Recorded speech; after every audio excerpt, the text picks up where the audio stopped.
Out of 16 criteria, you got 13 wrong. 13 wrong. Not a very perceptive bunch, are you? Well, question. What? You want to know the answer, huh? Okay, question. For you and I to get on really well, does it really matter what the answers are? In reality, does it matter what the answers are? It doesn't, because you did exactly to me just then what you did to the other 5 fellas before. You brought out a rubber stamp and you stamped me and stereotyped me based on what you think you see. Now, I've got to let you in on a secret. I know you think that way, because I'm dressed tonight in a classic number 5 package that allows you to think that way. In fact, when I put this number 5 package on, I knew, walking in front of you today, that you would think I was an extroverted fellow from the city with a large introverted, short introverted fat wife. BMW playing golf. I mean, golf ruins a nice walk as far as I'm concerned. So I know you think that, because I dressed myself and packaged to create that illusion. Let me tell you how I'm packaged. I'm packaged tonight in number 5 high credibility clothing. 5 credibility points is the most you can get, all the way down to 1. You have no credibility in the first 4 minutes. Number 5 for a man or a woman is dark blue or dark grey pinstripe. I have a number 5 shirt which is white cotton, and IBM led the study showing that a white shirt in business for a man or a woman is 40% more believable than a colour. I have a striped military tie, number 5, gives me impact. I have lace-up shoes, black leather. Now, women prefer lace-up shoes on men, shows a sign of intelligence. You can do your shoes up. I also have a number 5 watch, which is plain gold face, ordinary gold band or leather band. It doesn't do very much, not very useful at all. It doesn't go 300 metres underwater or check the metre, as my social watch does, but it suits the number 5 impact.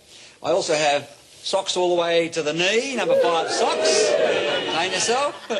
Number 5 haircut part of the left, clean-shaven face, because I'm aware of the villain impact. Here you have a walking number 5 package that lets you think I'm a 40 to 45-year-old BMW driving, short introverted, married with 3 children, etc. Now, number 5 suits have high credibility and authority in the first 4 minutes. Here are some of the best uses for this type of outfit. It's ideal for reading political statements where you need to have an impact. Looks like we've gone to the same sale, doesn't it? Now, here is Mr. Howard with the number 1 eyebrows, listening in a number 3 suit. The number 5s are ideal for going anywhere in the media where you need to establish impact very quickly. Reading the news, of course, you need to be believable. Weathermen don't wear number 5 because we don't believe them anyway. Address to the nation, it's perfect. It's also the perfect uniform for meeting overseas visitors. And if you look at these 2 leaders, whenever they met on 5 occasions, each time you will see they are wearing number 5 so that they can't be outdressed by each other. These fellas coming back from the Myers 50% off clearance sale. And here are the Hawks in their number 4s. The stripes are gone, dark blue, dark grey, no pinstripes, still very authoritative. The BHP boys in their number 5s. Here's number 3, a light grey. And when you wear a vest or a pocket handkerchief, you have a Playboy image in a number 5. Here is a number 3 with a number 5 tie. Got dressed in the dark, I'd say that day. Number 5s also work very well for women. The only thing missing here is some type of a necktie. Now, here's a man in a number 3 meeting another man in a number 5, and he's outdressed. Now, of course, you can see who's got the most presence, the man in the darker suit, Mr. Nakazomi. And Mr. Hawke's totally out of his depth in terms of colour codings here with his clothing. Here's a rare shot of Ronald Reagan in a number 1, light brown and tan. Notice he's got, just haven't got the impact. This is a big mistake. Now, I want you to, there's no presence. Contrast that to when the same man wears number 5. Look at that. He looks like he's in charge of the whole show. In a number 1, with all the colours of light brown that don't tone, there's just no presence. Here he's got tremendous presence. This guy's still got his pyjamas on from the morning before. Now, never ever go to any interview where you need credibility as a man or woman wearing these colours. Now, these colours, if you go in, your perception by other people, the way you come across in business will be something like this.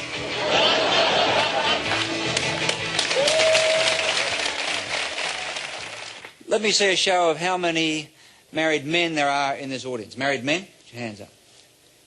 A couple of slow responses up the back there. Okay. 68. How many married women? Married women, hands?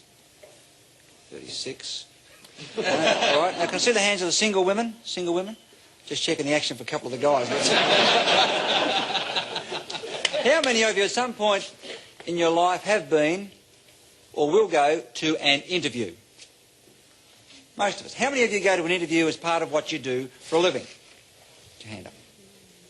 Now, there are some little techniques for making yourself more effective in an interview. There's some rights and some wrongs and some strategies that will give you more presence, more credibility and help you get what you want out of the interview. Now, you're going to meet two men going for the same interview. Now, this could be a job interview. It could be to see a bank manager to get a loan. It could be an interview to sell something or to persuade someone to go along with you.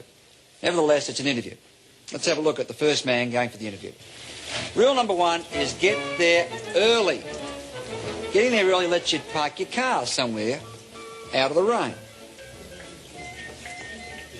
Also gives you a chance to get rid of any umbrellas or raincoats you've got. You don't have to rush.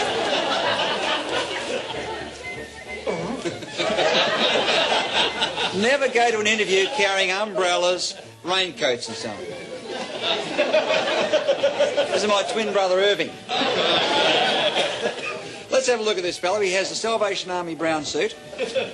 His briefcase looks like he's going on holidays. He has a watch that shows he gets his films done at Kmart. He has long hair. He has facial hair and Veterans Affairs glasses. He's packaged for failure. Now, never enter anyone's office wearing this sort of thing. What's the umbrella?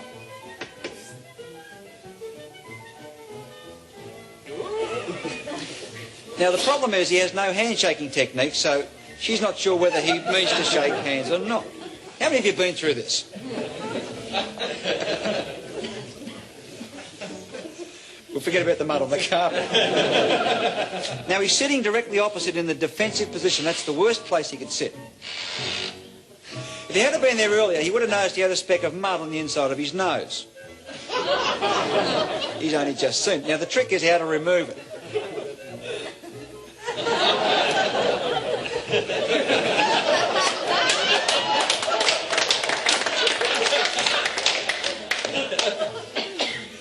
Now, never ever go to an interview unless your clothing is neat, in good repair.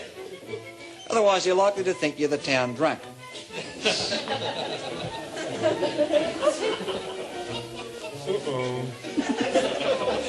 Now, because he's in the defensive position opposite, he's got to pull the chair up. Never touch the property on someone's desk. This represents territorial invasion. Now, the problem you've got of leaning over someone's desk is they'll resent it, and if they resent that because it's invasion, they'll resent you. Not only that, you can get into all sorts of trouble.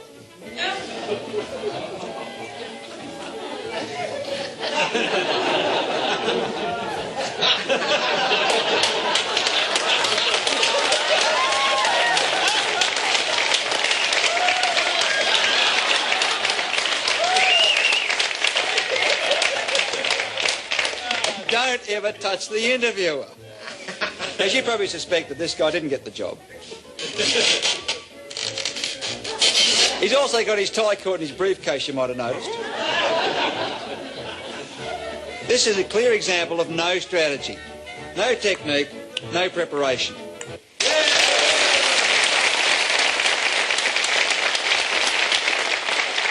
Okay, well, let's have a look at another man going for the same job, the same selling interview, the same bank loan, and see what we could have done to make ourselves more effective. This is my other brother, Percy. Because he's there early, he can get rid of that raincoat. He's ahead of time with his number 5 watch.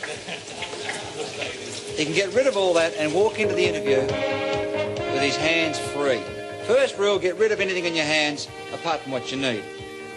Let's have a look at this fella. He has the number 5 glasses, clean-shaven face, number 5 hair, number 5 suit by Anthony Squires.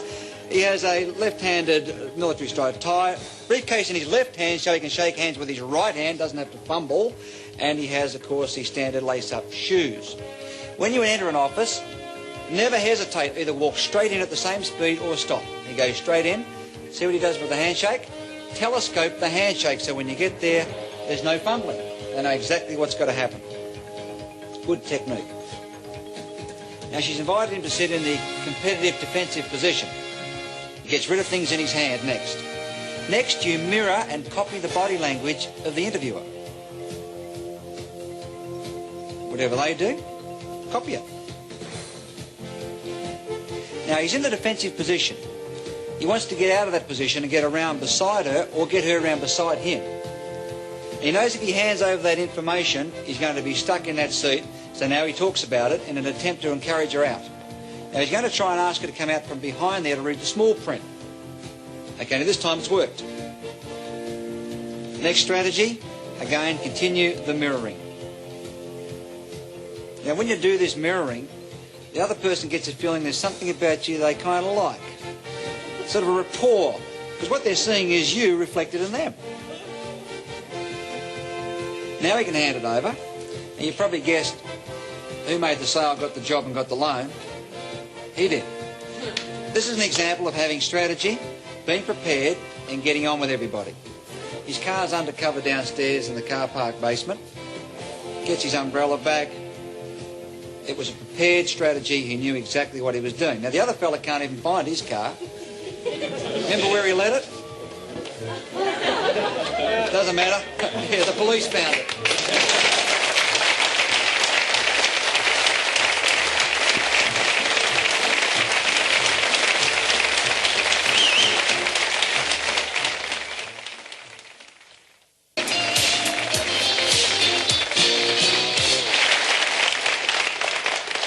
Television advertising is designed to sell us, to convince us to go and buy products. And for a TV ad to be memorable, it's got to have a couple of elements in it. Now, one of the most popular elements in recent years is the introduction of annoying and irritating personalities. Because they annoy us so much, we love to hate them. You all remember Madge with her hand in the dishwashing liquid? Here's a collection of some of the ads that you really have loved to hate in the last decade. Like that? Well, this fella here has been getting under people's skin for some time. Dynamo Man. He's not on anymore, but he was memorable. We'll show you what Dynamo gets out stains, others leave behind. Now, of course, Mrs. Marsh has been dipping chalk into ink now for a long, long time. This liquid gets into chalk to make teeth really tough. Again, she irritates us, but we remember her and we buy. Colgate Fluoride. This next fella, you either love him or hate him. There's no two ways about it. Right treatment.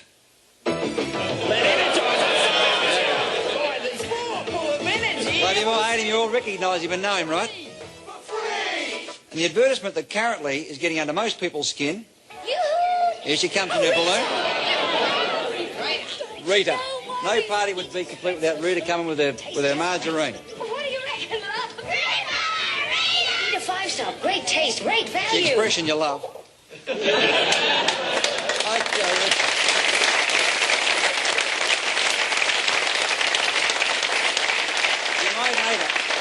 You might hate the ad, but the Eater margarine has been one of the big success stories in marketing through the memorability of that ad. Now, other advertisements use catchy jingles or other visual techniques to get us to remember them. Here's some of the ones you love to love.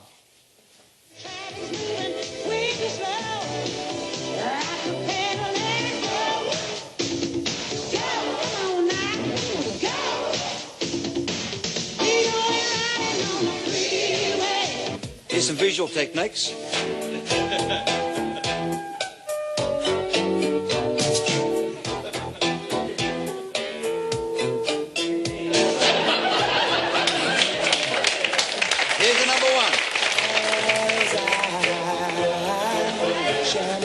Got a few subtleties in it. The #1 selling ad right now. I love the feeling. Now, when man meets woman, their bodies go through certain physical changes if they are attracted to each other, and these physical changes are used to sell products. For example, if you meet somebody you really like, a couple of things happen. First, stomach goes in, your chest goes out, you become taller, and you walk with a more pronounced walk. A couple of other things happen. Your heart begins to beat faster, and this causes blood pressure to build, and the blood, first of all, starts to show in the cheeks, and you get this flushing. It also starts to pump to your ears, and your earlobes expand when you like somebody. Now, we're the only primate that has earlobes. None of them have it. And, of course, the earlobes expand. That's why it's an erotic area for kissing right here on the ear. The lips will also expand and become redder as blood pumps through. That's why pouting is so important. Makes you look sexy as a woman, not as a man. And also, the pupils of your eye will dilate. It'll get bigger when you see somebody that you really like. Now, let me show you how this works. We're going to build a face and show you how cosmetics market a woman's face. We start with a natural face, natural features, and the first thing we'll do, as most women will know, is to put on foundation, even out the skin tone.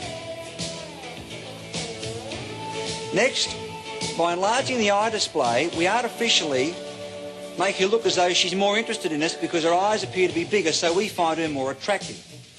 It's the purpose of eye makeup. Now we add the capillaries flushing in the cheeks by putting on blusher. We enlarge the lip display next. We're the only primate with lips on the outside of the face. Monkeys and chimps have them inside. And the technique of lipstick is to show that she is excited because the blood's pulsing. Now, at the end of last century, ladies of the night wore this on their cheeks, so now she's a sex symbol. We enlarge the earlobe display by putting dangling earrings, hang the hair in the face, and here is our final package ready for marketing. Now, what we've done is taken very basic and natural features, such as this, and just by adding a body language signal like this, we change the whole impact of what you see. Interesting package, isn't it?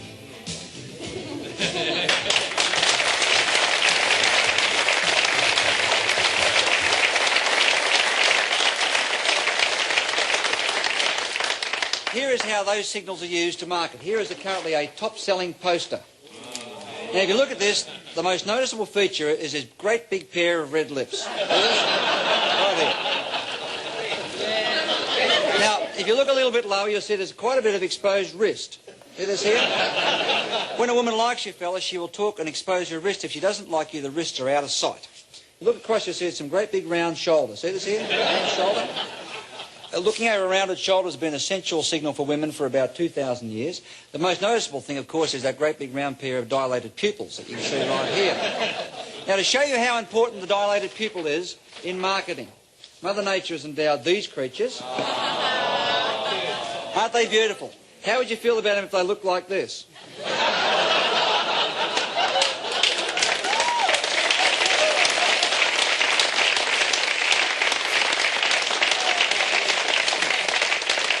Here is a collection. Here's a collection of ads where body language signals have been used. See what you can find. Real potato taste of smooth crinkle cut potato. Yeah, we love this little fella, don't we? Yeah, there are the pupils. Here's the full face display. Choose them because I'm here. Chocolatey caramel. Ooh, Fantiles is fantastic. Now this next one is very, very clever. Watch for the constricting pupil. Now, just in case you missed it, here it is again in slow motion. When we don't like something, our pupils constrict, they get smaller. See that? That's why you say someone's got beady little eyes. Very clever, isn't it? Now, here are the lip and eye displays and a whole group of them.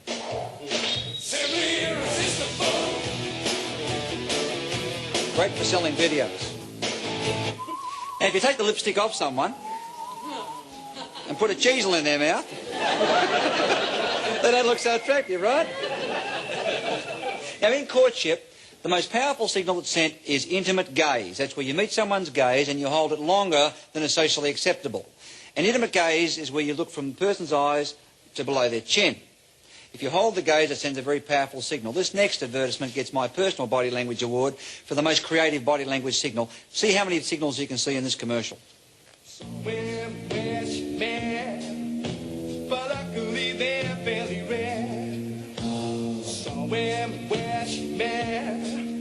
If you know it, you ought to beware. Some women wish man, they're not playing the game at all fair. I'm sure they're wet, you know it just isn't fair. That's Doesn't that do something for you?